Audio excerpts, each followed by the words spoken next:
nombre del Padre, del Hijo y del Espíritu Santo. Amén.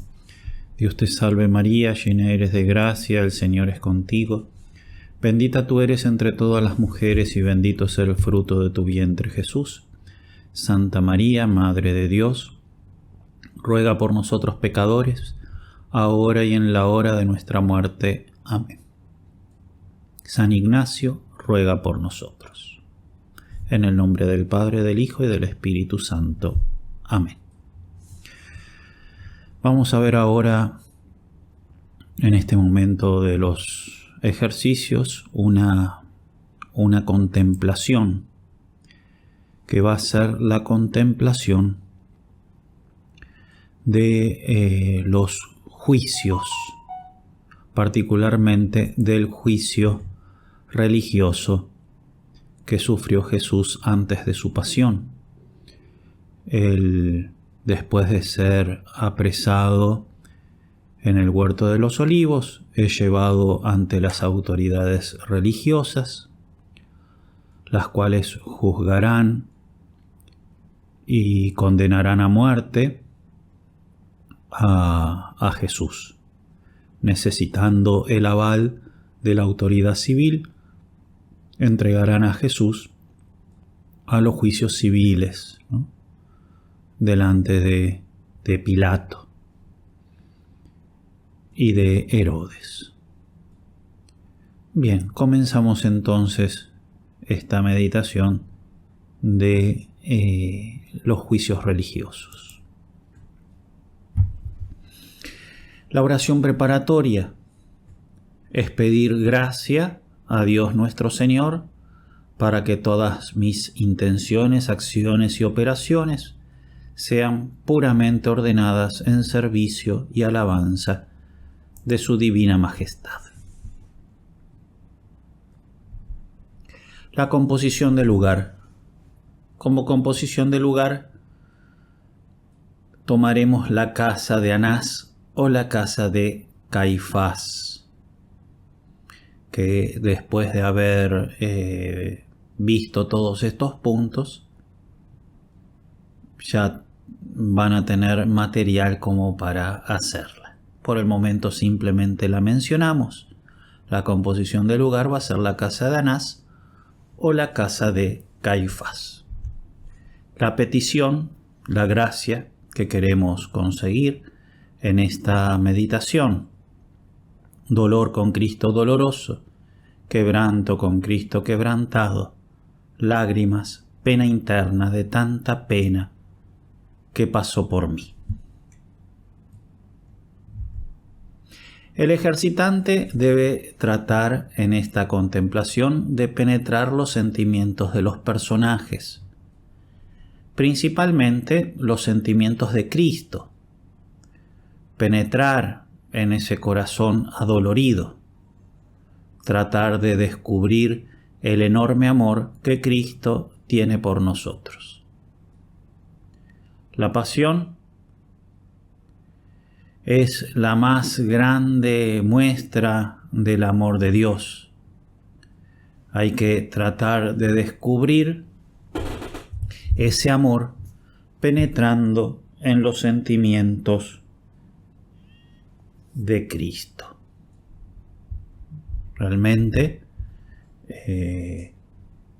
ese amor eterno que el Hijo de Dios tiene por nosotros, a nosotros se nos manifiesta de modo particular en la pasión de Cristo. Por eso la pasión de Cristo es la ocasión que nosotros tenemos para descubrir el enorme amor que Dios tiene por nosotros.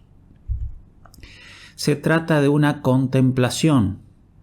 No hay que razonar mucho. Hay que tratar de llegar a ese conocimiento que da la compañía, ¿no? Como cuando uno está con un amigo y se conocen sin necesidad de hablar tanto, ¿no? Simplemente por el hecho de compartir la experiencia, compartir los sentimientos, ¿no? Se trata de conocer de ese modo a Jesús, para enamorarnos de Él. El conocimiento que tenemos que tener de Jesús es el conocimiento que tenemos de una persona porque la acompañamos. Jesús hace poco dijo: Padre, si es posible, aparta de mí este cáliz, pero que no se haga mi voluntad, sino la tuya. Esta frase no solo muestra que en Cristo existen dos naturalezas, la naturaleza humana, que de por sí tiene temor al sufrimiento, y después la naturaleza divina. También muestra esta frase que a Cristo solo lo mueve el amor. Es una disposición que se mantiene en cada momento. En cada momento Jesús dice que se haga tu voluntad, y solo eso lo mueve. Se estudian los teólogos que en Cristo hay diversas voluntades, ¿sí? En nosotros hay diversas voluntades. Nosotros tenemos una voluntad, por así decirla, espiritual, en la cual queremos ciertas cosas, y después tenemos una voluntad, por así decirla, sensible, por la cual queremos otras. Entonces la mamá con la voluntad sensible no quiere separarse de su hijo, pero con la voluntad espiritual lo deja ir de la casa para que forme su familia, ¿no? y desarrolle su propia vida. Entonces muchas veces nosotros tenemos voluntades encontradas, la sensible y la espiritual, y es la espiritual la que debe gobernar a la sensible, guiándose según la luz de la razón iluminada por la fe. Bien, en Jesús pasa lo mismo. Hay una voluntad sensible, y la voluntad sensible de por sí rechaza la muerte y rechaza el dolor, pero hay una voluntad espiritual de su naturaleza humana, y además está la voluntad divina. Entonces Jesús, con su voluntad espiritual humana, acepta la voluntad de Dios y domina, doblega su voluntad sensible, que no quiere la pasión, ¿no? Y por eso el sentido de esa frase: Padre, si es posible, aparta de mí este cáliz, pero que no se haga mi voluntad sino la tuya. Mi voluntad acá sería la voluntad sensible, la voluntad de la sensibilidad de Jesús, que rechaza el sufrir. Pero Él, ¿sí?, con su voluntad espiritual, acepta la voluntad divina del Padre, que coincide con la voluntad divina del Hijo, por ser la primera y la segunda persona de la Santísima Trinidad. Pero lo que muestra toda esta frase es que no lo mueve a Jesús la sensibilidad, gustos o caprichos, sino que es un acto profundamente voluntario, con su voluntad racional, ¿no? Y que con esa voluntad nos ama y quiere obedecer al Padre. Es un acto enormemente voluntario, ¿sí? Como cuando nosotros aceptamos de alguna manera sufrir por un amigo, a pesar de que ese sufrimiento no nos gusta. Lo que tiene en particular este acto voluntario de Jesús es que en cualquier momento puede llegar a rechazar o a frenar la pasión que está padeciendo. Los mártires, por ejemplo, los primeros mártires romanos en el Coliseo, ¿sí?, entregaron su vida por Cristo y se dejaron matar. Pero una vez que estaban en la arena y venían los leones, ya no había marcha atrás. No podían decir, bueno, no quiero. Ya está. Entonces fue voluntario, pero llegó el momento en que ya lo único que podían hacer es aceptarlo. En cambio, el infinito poder de Cristo como Dios hacía que a cada instante de su pasión, Él, si quisiese, podría detenerla totalmente. Entonces se muestra una extraordinaria voluntariedad, ¿sí? A cada golpe, en cada momento. En cada flagelo Él puede terminar con su dolor, pero en cada flagelo, por amor dice, que se haga tu voluntad. En cada salivazo, en cada golpe, en cada tirón de barba. En cada instante, Él podría haber frenado su pasión, podría haber destruido a sus enemigos, y sin embargo en cada instante dice que se haga tu voluntad y no la mía. ¿Qué motiva a tener esta actitud a Cristo? Evidentemente, el amor al Padre, por el cual quiere cumplir siempre su voluntad, y el amor hacia nosotros, por el cual quiere pagar nuestros pecados. El ejercitante puede también penetrar en los sentimientos de los culpables de este horrendo pecado. Ver qué similares que son los sentimientos de todos los pecadores. Ver cómo con nuestros pecados nos asemejamos a ellos. Porque en el fondo, todo pecado es un rechazo de la voluntad de Dios, un rechazo de Dios, un rechazo de Jesús. Nosotros cada vez que pecamos, ¿no?, rechazamos la voluntad de Dios y sabemos que eso ofende a Jesús y sin embargo lo hacemos. Ver cómo nuestra actitud se parece a la actitud de aquellos que castigaron a Cristo. Ver cómo los pecadores se ensañan contra Jesús, contra el Dios hecho hombre que vino a salvarlos. Ver también cómo Jesús ofrece los sufrimientos que los pecadores le causan y los ofrece para la salvación de los mismos pecadores. Entonces eso, el ejercitante en esta contemplación tiene que tratar de penetrar los sentimientos de Jesús, penetrar principalmente los sentimientos de Jesús. También puede ayudar, pero en sentido contrario, a penetrar los sentimientos de los pecadores que lo torturan. Todo esto lo vamos a hacer, ¿sí?, a lo largo de diversas escenas. En primer lugar, la escena en casa de Anás.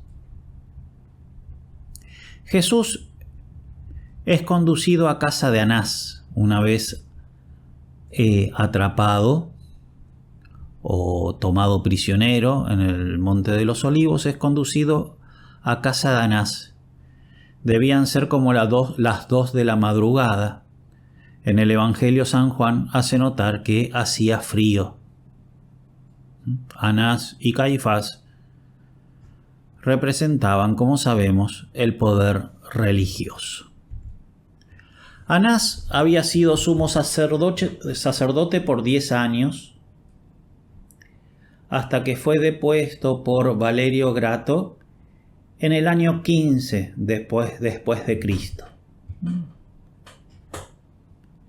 Pero en lo sucesivo logró que fuesen sumos sacerdotes 5 hijos suyos, un nieto y su yerno, Caifás.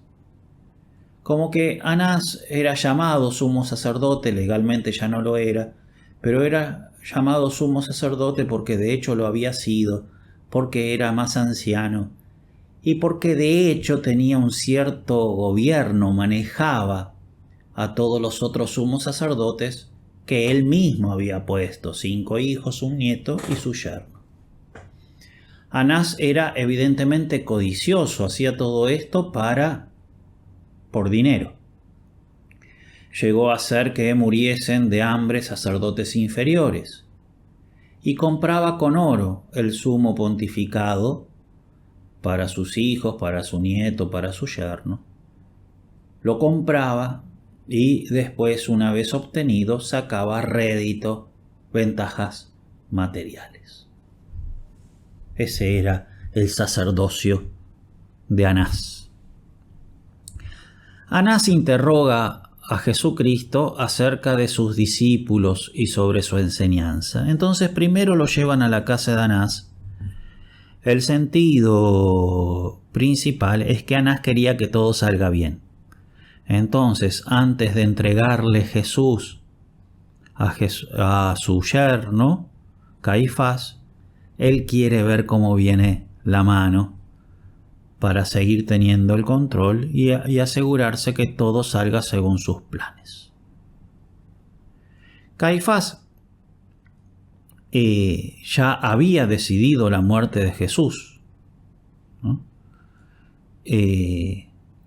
Como veremos, Caifás, el yerno, había dicho, ¿no? Es mejor que muera uno en lugar de todo el pueblo. Caifás, el yerno, el sumo sacerdote legal, por así decirlo, ya había decidido la muerte de Jesús, ya estaba todo decidido. Por eso Anás, ahora en su casa, no pretendía realmente informarse de algo, ¿no? Estaba en realidad buscando un pretexto para condenar a Jesús, para que todo el juicio de Jesús, entre comillas, saliese bien. El sumo sacerdote, Anás, interrogó a Jesús sobre sus discípulos y su doctrina, dice San Juan en su Evangelio. Las preguntas de Anás están dirigidas a descubrir entre comillas, en realidad inventar. Quiere inventar la existencia de una supuesta sociedad secreta o la enseñanza de parte de Jesús de alguna herejía. Inventar para justificar la pena de muerte. Ve Jesús lo artificiosa de la pregunta, pero responde con toda serenidad e inocencia. Jesús no tenía ninguna sociedad secreta, ni seguidores armados ni escondidos. Todo lo que había enseñado era santo. Anás pretendía, ¿sí?, o quería ignorar lo que era de dominio público. Todo el mundo sabía que la doctrina de que Jesús no tenía seguidores armados ni predicaba ninguna herejía. Eso era de público conocimiento. El mismo Anás lo sabía, ¿no? Pero se hace el que ignora eso y pretende inventar algo para condenarlo a muerte. Y entonces Jesús responde: he hablado abiertamente ante todo el mundo. He enseñado siempre en la sinagoga y en el templo donde se reunían todos los judíos, y no he hablado nada a ocultas. ¿Por qué me preguntas? Pregunta a los que me han oído lo que les he hablado. Ellos saben lo que he dicho. ¿Sí? Miles de personas lo habían escuchado a Jesús, y los sumos sacerdotes sabían perfectamente, ¿no? Sabían perfectamente lo que esas personas decían y contaban acerca de lo que Jesús decía. Los del Sanedrín sabían perfectamente las doctrinas de Jesús y despreciaban al pueblo que lo seguía. En efecto, ya habían excomulgado a todo aquel que creyera en Jesús. Podemos recordar toda la escena que se cuenta del ciego de nacimiento, ¿no? Como es profundamente interrogado por los sacerdotes y los fariseos, y cómo es condenado. Tenían cientos de paralíticos, ciegos, mudos, leprosos, todos curados por Jesús, que podían testimoniar su doctrina. El pueblo en general, de hecho, lo seguía en grandes masas. Y los mismos del Sanedrín, como hemos dicho, estaban tratando de matar a Jesús en un momento en el que haya poca gente para que el pueblo no se levante. De modo tal de que evidentemente los fariseos y los sacerdotes sabían perfectamente que la gente conocía la doctrina de Jesús, que era todo público, ¿no? Que lo que estaban tratando de descubrir era un invento. Porque, ¿por qué motivo buscar condenar a Jesús en un momento que haya poca gente si ellos no supiesen que Jesús era muy conocido y que toda su doctrina era de público conocimiento? Es evidente que no iban a llamar a nadie, ¿no? A no ser que no sea algún testigo falso puesto por ellos mismos. Ante esta respuesta, Jesús recibe un fuerte golpe. Nadie castigó este golpe injusto que le hicieron a Jesús. Jesús estaba fuera de la esfera de la ley. Nadie lo iba a tratar con justicia. Un fuerte golpe, cuenta el Evangelio, que recibió. Así respondes al sumo sacerdote. Fue una bofetada dada con un elemento contundente. En la sábana santa de Turín se ve que Jesús tiene el tabique nasal quebrado y la mejilla derecha muy hinchada por un golpe que podría haber sido dado por un escriba, pues el golpe fue dado por una persona zurda. Y sabemos que los escribas eran zurdos porque ellos escribían, ¿no?, como se escribe en esas lenguas orientales, de derecha a izquierda. Este golpe del escriba pretendía decir que el sumo sacerdote era una persona inocente que buscaba la verdad para juzgar según Dios, y que Jesús, como un asqueroso reo, no podía tener una falta de respeto de ese modo ante el sumo sacerdote. Pero ¿cuál era la realidad? En realidad el sumo sacerdote usaba el poder recibido de Dios para condenar a Dios. Todos en el fondo sabían la verdad. Todos sabían que era toda una farsa. El golpe. Todo. Pero entonces la hipocresía de toda la escena, la hipocresía del pecado. Y Jesús le respondió: si he hablado mal, muéstrame en qué ha sido, pero si he hablado bien, ¿por qué me pegas? Cuenta Juan que después de esta escena, todavía en la misma jornada, aunque ya era de noche evidentemente, Anás envía atado a Jesús ante el sumo sacerdote Caifás, que, como ya hemos dicho, era su yerno. Toda esa, entonces, la escena en lo de Anás, es la primera escena que tenemos que contemplar. La segunda escena, el interrogatorio nocturno en casa de Caifás. Caifás era el sumo sacerdote aquel año. Era saduceo, por tanto, ideológicamente un materialista.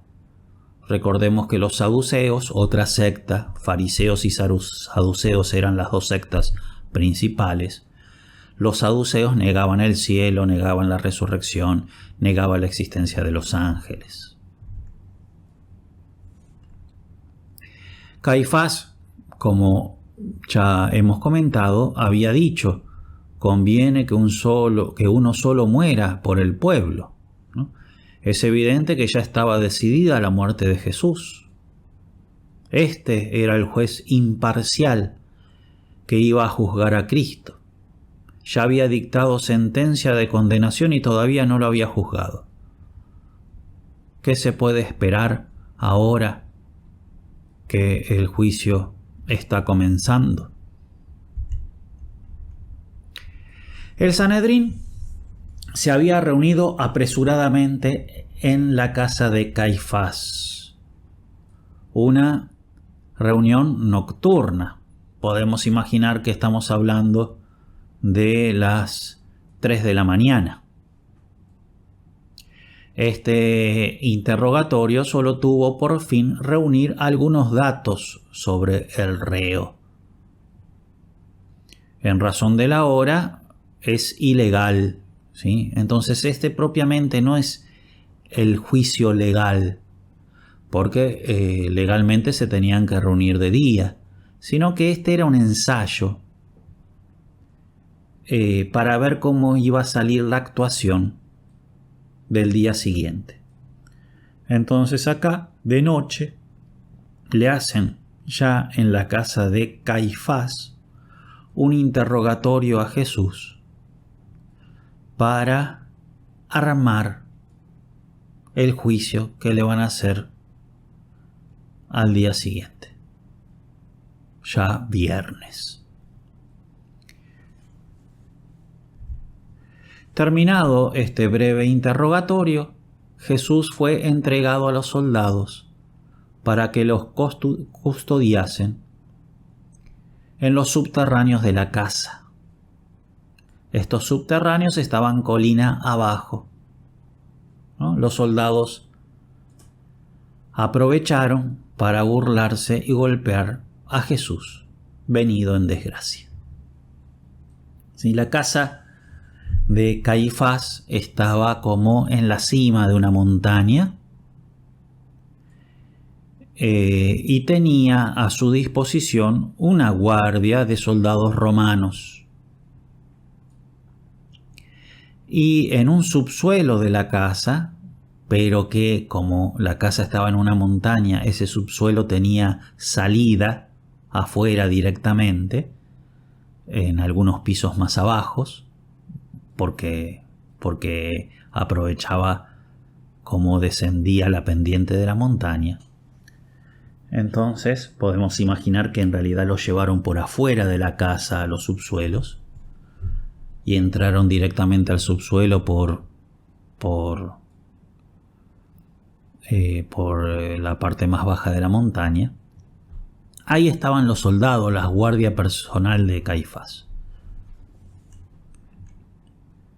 Y los soldados aprovecharon para burlarse y golpearlo, cuenta el Evangelio. Así Lucas: los hombres que le tenían preso se burlaban de él y le golpeaban, y cubriéndole con un velo le preguntaban: adivina, ¿quién es el que te ha pegado? Y le insultaban diciéndole otras muchas cosas. San Marcos en su Evangelio añade que le escupían y abofeteaban. San Mateo dice que le daban puñetazos. Los soldados descargaban sobre Jesús su enojo porque tenían que trabajar toda la noche. Podemos imaginar que los soldados iban a dormir esa noche, que esa iba a ser una noche absolutamente normal, según la previsión de ellos, pero le entregan a Jesús y entonces tienen que pasar toda la noche despiertos custodiándolo. Y entonces, por enojo o simplemente para no dormirse, juegan con él golpeándolo. A todos les debió llamar la atención la mansedumbre de Jesús, y esto los debió enfurecer más. No viendo una reacción por parte de Jesús, habrán querido pegarle más fuerte para que reaccione como lo hacían el común de los presos. Esa fue la segunda escena. Todo el interrogatorio nocturno en la casa de Caifás. La tercera escena, el interrogatorio matinal. Cuando se hizo de día, se volvió a reunir el consejo. Así cuenta Lucas. En cuanto se hizo de día, se reunió el consejo de ancianos del pueblo, sumos sacerdotes y escribas. Le hicieron venir a su Sanedrín. Acá está relatada la composición que tenía el Sanedrín. Intervienen los tres grupos del Sanedrín: los ancianos, los escribas y los príncipes.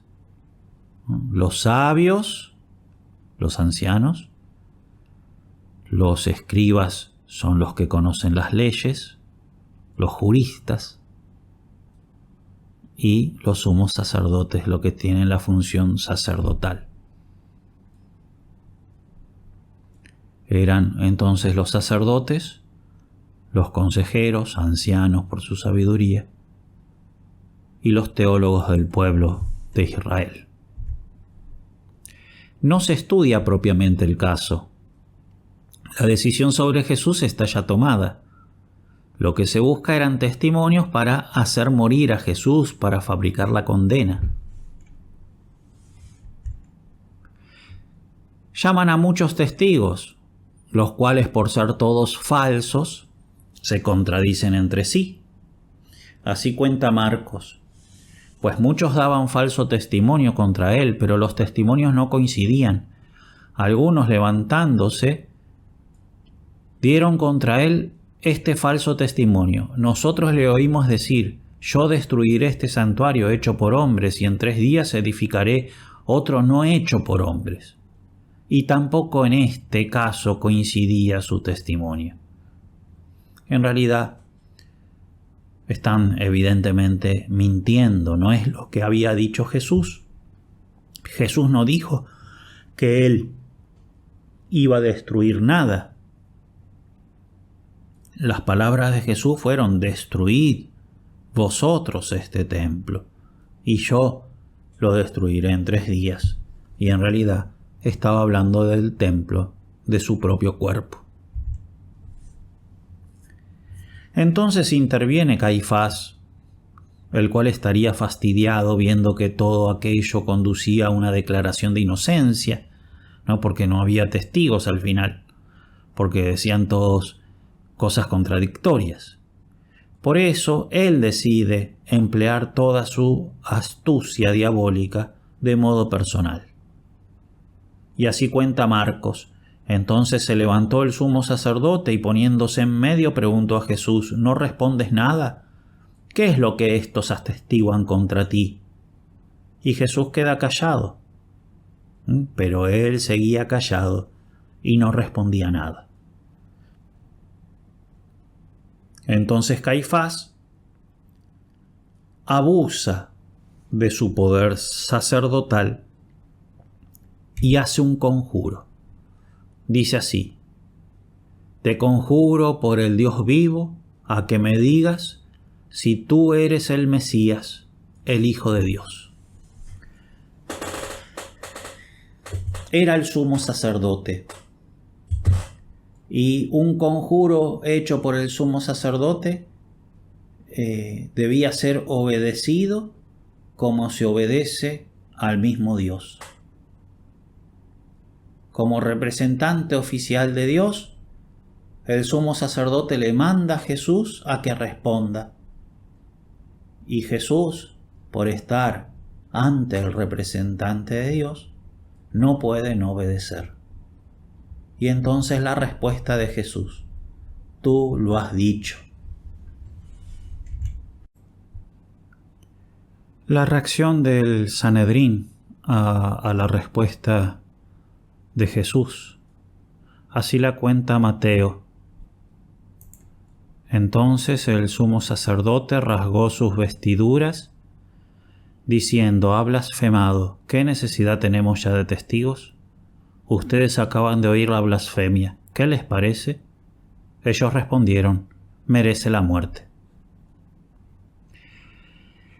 El hecho de que el Sanedrín diga que Jesús blasfemó, quiere decir, el hecho de que Caifás diga que Jesús blasfemó y así lo haya interpretado el Sanedrín, quiere decir que interpretaron hijo de Dios en sentido estricto, como que es hijo de la misma naturaleza del Padre, o sea, hijo de Dios en el sentido que Él también es Dios, ¿no? Porque se trata justamente de una blasfemia, una ofensa directa contra Dios,